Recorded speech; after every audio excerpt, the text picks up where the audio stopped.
Hey summoners, welcome back to another ProGuides video. My name is Irene, and today we're going to talk about what makes a challenger player successful. More specifically, we'll go over some of the things that you can start doing too. Taking a closer look at some of the strategies and play styles that challengers use might help you figure out the best ways to carry in solo queue. While a challenger level of play might seem like a stretch, don't worry because anyone can implement these into their gameplay because they're macro related.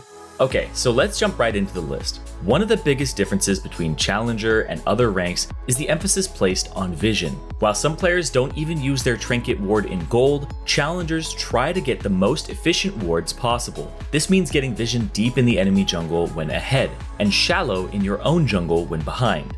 Let's talk about warding in the enemy jungle first. The best way to utilize vision is to keep a close eye on your map, keeping tabs on all 5 members of the enemy team. This becomes extra important if you want to use wards that aren't as common in your elo.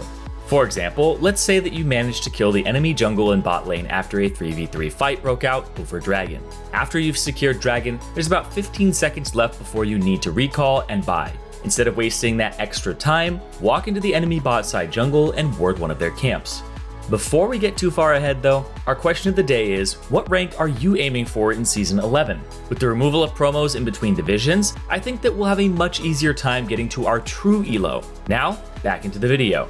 As a rule of thumb, the farther the ward is into the enemy jungle, the better it is for information. The sooner you find the jungler doing their camps, the more time you'll have to predict their movements. If you see a Lee Sin farming his wolves on the red side of the map, you can see exactly where he goes afterwards. If you spot Lee Sin in the bot side river, you have a small amount of time to figure out if he's going to gank bot, mid, farm his jungle, or invade yours.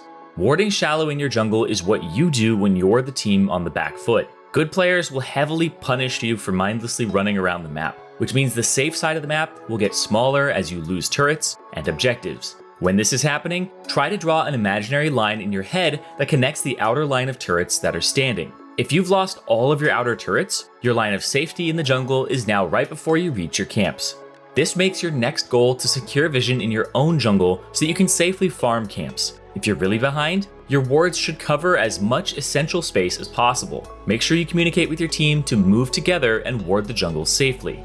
Moving on, challenger players also know exactly how to snowball their advantages into more advantages. Using your tempo and pressure to the fullest isn't easy, but pushing yourself is the fastest way to learn how to win solo queue games.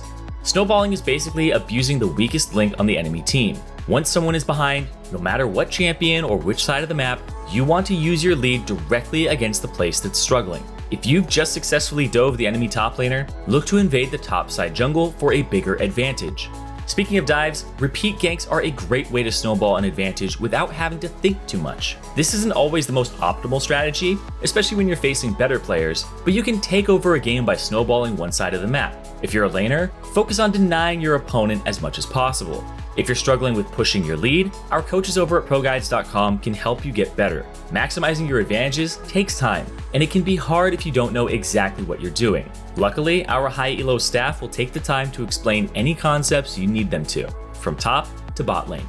The next thing that challenger players do well is optimize their runes and items in every game. Runes are heavily matchup dependent, and sometimes you might decide to change something based on how you play the lane. If you know you're against a ranged top laner, taking second wind is probably worth it over bone plating. You probably won't know what rune to take in every single matchup in the game, so don't be afraid to look at some challenger players who main the same role as you. Their op.gg will show you what runes they took, letting you search for a page to try out against a certain champion.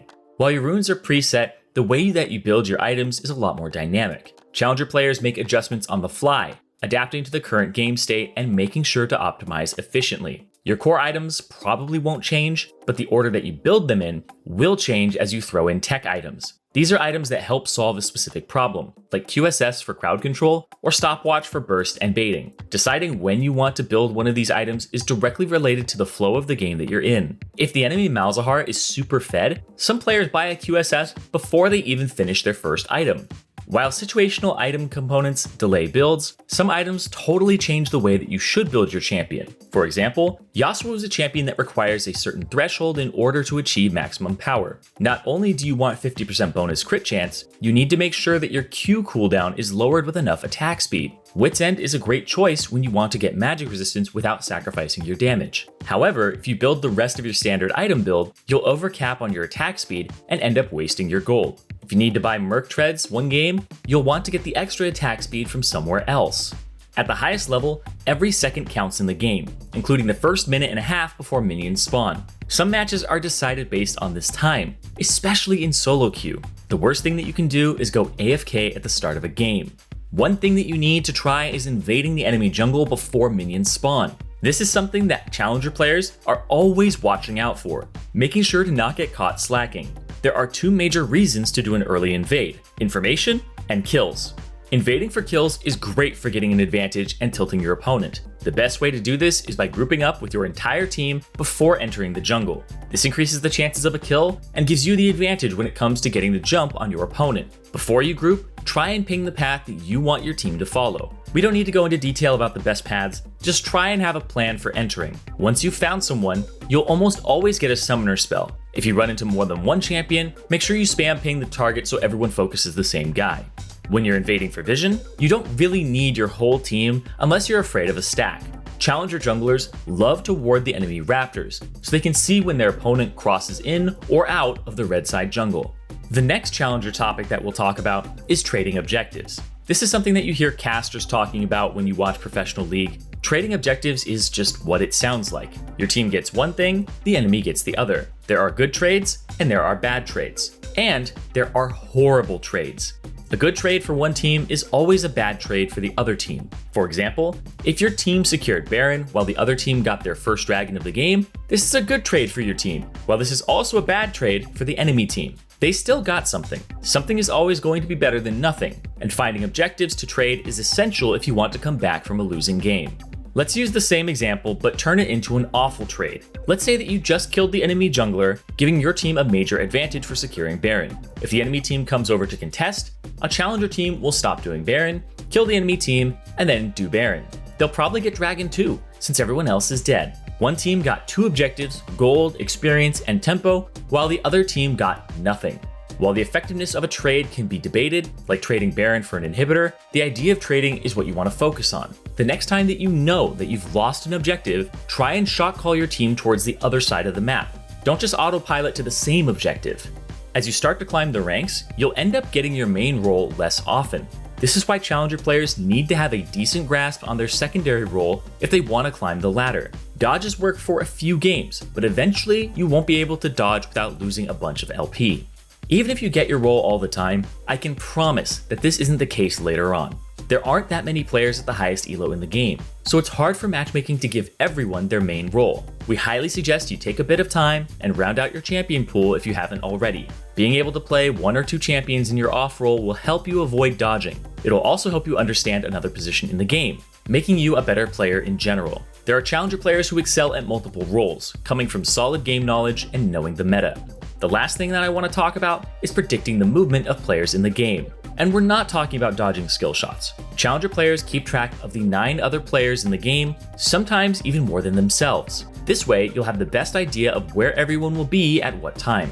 The hardest part about player movement is that it relies on your overall macro knowledge. If you struggle to understand how to handle a split-pushing Fiora, you won't know the best way for your team to handle it. You're also working with 4 other players, so sometimes people will just go split bot lane because they feel like it. To start improving right now, try your best to take into account all of the things that we've talked about so far. What team is ahead, what the current objectives are, who is snowballing, etc. Most of the time, you want to force fights and objectives away from the strongest member of the enemy team if possible. This might mean starting a fight before the ADC gets there, or forcing a 4v4 while the Fed top laner is splitting.